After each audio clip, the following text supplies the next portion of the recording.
परिवार के अंदर दो बेटियां जो अपने माता पिता के साथ रहा करती हैं। बेटियों की उम्र एक की 11 साल, दूसरी की 12 साल होती है। दोस्तों, छोटी उम्र की ये बेटियां होती हैं। अब यहाँ पर जो माँ होती है बार बार उनको हॉस्पिटल में ले जाती, बार बार वहाँ से दवाइयाँ दिलाया करती, लेकिन आज माँ यहाँ पर हार थक कर डॉक्टर साहब से कहने लगती है कि डॉक्टर साहब, इनको अच्छे से चेक करो, कहीं इनके अंदर कोई और चीज़ तो नहीं है, कुछ गलत तो इनके साथ नहीं हो रहा। दोस्तों, जब डॉक्टर साहब यहाँ पर चेकअप करते हैं और इन बच्चियों से पूछताछ करते हैं तो एक ऐसा चौंकाने वाला खुलासा वहाँ पर होता है जिसे सुनकर हर कोई व्यक्ति दंग हो जाता है। दोस्तों, इन दोनों बच्चियों के साथ बारी बारी से इनका खुद का सगा पिता गलत काम करता है। दोस्तों, माँ को भी इस सब के बारे में पता होता। माँ से ये बच्चियाँ यही कहती कि माँ, क्या हर पिता ऐसे ही सब बच्चियों के साथ करता है जैसे हमारे पापा हमारे साथ करते हैं? दोस्तों, बड़ी ही दर्द भरी कहानी है। अगर आप लोग भी पूरी कहानी को डिटेल से जानना चाहते हैं तो वीडियो को जरा सा भी स्किप ना करें। ऐसे दरिंदे पिता कौन सी जगह हमारे समाज में घूम रहे हैं, आइए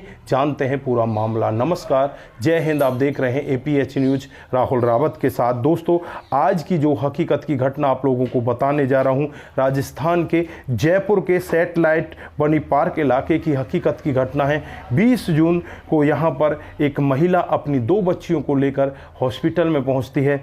माँ कई बार इस हॉस्पिटल में पहले भी आ चुकी होती है। आज यहाँ पर माँ खुद डॉक्टर साहब से कहती है कि इनको अच्छे से चेक करिए, कहीं कोई अंदर कमी तो नहीं है या कोई इनके साथ गलत तो नहीं कर रहा।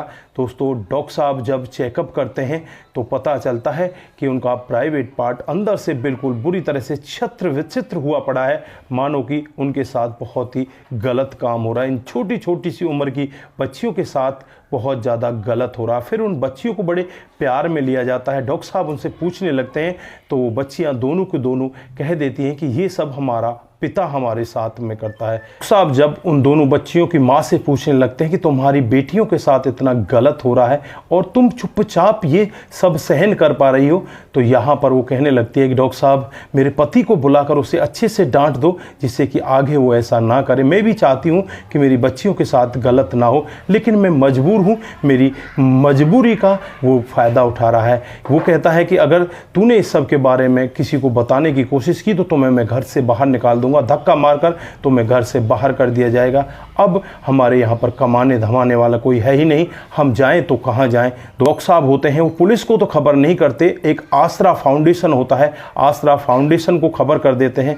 दोस्तों, यहाँ पर कुछ महिलाएं आ जाती हैं और महिलाएं आकर इनसे बातचीत करने लगती हैं। तो यहाँ पर ये कहती हैं कि तुम ऐसा मत करना, कि इस सब का उजागर मत करना, अगर तुम्हें चाहिए तो मेरे पति को डांट लगा देना। दोस्तों, उसके बाद यहाँ पर जो महिलाएं होती हैं इससे कहती हैं कि तुम ऐसा करना कि 2 दिन के बाद हमें दोबारा मिलना, फिर हम तुमसे बातचीत करेंगे। दोस्तों, फिर यहाँ पर 22 जून का समय आ जाता है और 22 जून को जो आसरा फाउंडेशन की महिलाएं होती हैं वो थाने में पहले ही बता देती हैं कि इस तरह का मामला है। तो यहाँ पर जो थाने के इंचार्ज होते हैं उनको एक हिडन कैमरा दे देते हैं। उस हिडन कैमरा के साथ जब इस माँ से बातचीत की जाती है तो ये माँ खुलकर सारा वाकया बताती है। ये कहने लगती है कि जो इन बच्चियों का पिता है वो एक कार मैकेनिक है और कार मैकेनिक के साथ साथ वो बहुत ही बड़ा दरिंदा है। हमारी बच्चियों के साथ वो बहुत ज़्यादा गलत करता है। पहले तो वो मुझे नशा की दवाइयाँ दिया करता, मेरी बच्चियों को भी नशा की दवाइयाँ दिया करता।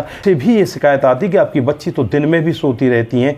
फिर मैं यहाँ पर चेक करती हूँ तो मेरी बच्चियों के साथ बहुत ही ज़्यादा गलत काम होता, मेरी बच्चियों के कपड़े फटे मुझे मिलते। अब मैं यहाँ पर इसका विरोध भी करती हूँ। एक बार मैंने उसको छत पर भी पकड़ लिया था, एक बार कमरे के अंदर भी पकड़ लिया था। अब इसी तरह से वो डरने भी लगता है और हमें ज़्यादा नशे की गोलियां देने लगता है। अब यहाँ पर मेरी बेटियों की हालत बहुत ही ज़्यादा ख़राब होती जाती है। मुझे लगता है कि अब इस सब का खुलासा होना चाहिए, मेरे पति को इसकी सज़ा मिलनी चाहिए। इस सब के लिए मैं यही चाहती थी कि मेरे पति को डांट फटकारा जाए जिससे कि वो चुपचाप बैठ जाए। मैं उसे जेल के अंदर तो नहीं चाहती, लेकिन मैं ये ज़रूर चाहती हूँ कि वो ये सब काम करना बंद कर दे। दोस्तों, ये जो महिलाएँ होती हैं आसरा फाउंडेशन की, ये इस पूरे वीडियो को उस हिडन कैमरा के अंदर उतार उतार लेती हैं और उसके बाद ये मामला डीएसपी जो वेस्ट है अमित कुमार जी उनके पास पहुंच जाता है, उनके बड़े आला अधिकारियों के पास पहुंच जाता है।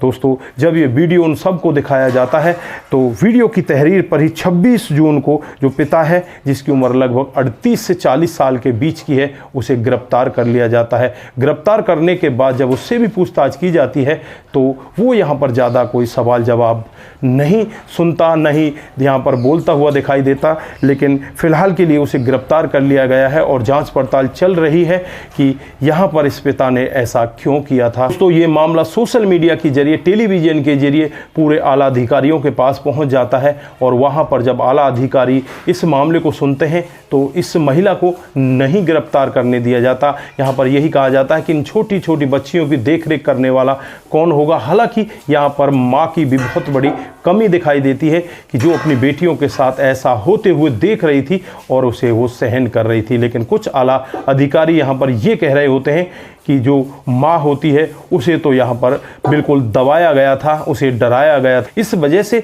शायद उसने इस सब के बारे में खुलासा नहीं किया। आज भी उस माँ ने ही इस सब का खुलासा किया है। तो यहाँ पर अब उस माँ को फ़िलहाल के लिए गिरफ्तार नहीं किया जाता और यहाँ पर उन बच्चियों को उसके साथ रखा जाता है। दोस्तों फ़िलहाल उस पिता को गिरफ्तार कर लिया जाता है जो कार मैकेनिक होता है और यहाँ पर उसे जेल के अंदर बंद कर दिया जाता है। दोस्तों सोशल मीडिया के जरिए, टेलीविज़न के जरिए ये खबर जब लोगों के पास पहुँचती है तो लोग बाग यहाँ पर यही कह रहे होते हैं कि ऐसे दरिंदे पिता को तो फांसी होनी चाहिए। दोस्तों आप यहाँ पर क्या कहना चाहते हैं? क्या ऐसे दरिंदे पिता को कितनी बड़ी सज़ा हो सकती है? आपकी जो भी राय है एक बार कमेंट बॉक्स में ज़रूर दीजिएगा। दोस्तों आप लोगों ने देखा किस तरह से एक पिता हैवान बन जाता है, शैतान बन जाता है। छोटी छोटी बच्चियां अपनी माँ से ये कहती हैं कि माँ क्या हर पिता ऐसा ही अपनी बच्चियों के साथ करता है? तो माँ के पास कोई जवाब नहीं होता। दोस्तों अब फ़िलहाल के लिए तो उस दरिंदे पिता को गिरफ्तार कर लिया गया है, लेकिन इस कहानी को सुनाते सुनाते मेरा भी अंदर से एक बार कलेजा काँप जाता है। मुझे भी ऐसा डर लगने लगता है कि यार ऐसे दरिंदे पिता कैसे हमारे समाज के अंदर घूम रहे हैं। दोस्तों बाकी आप लोग क्या कहना चाहते हैं? आपकी जो भी राय है एक बार कमेंट बॉक्स में ज़रूर दीजिएगा। आज के लिए बस इतना ही, फिर मिलते हैं किसी नए मोड के साथ। तब तक के लिए आप अपना ख्याल रखें, परिवार का ख्याल रखें, सतर्क रहें, सावधान रहें। नमस्कार, जय हिंद, जय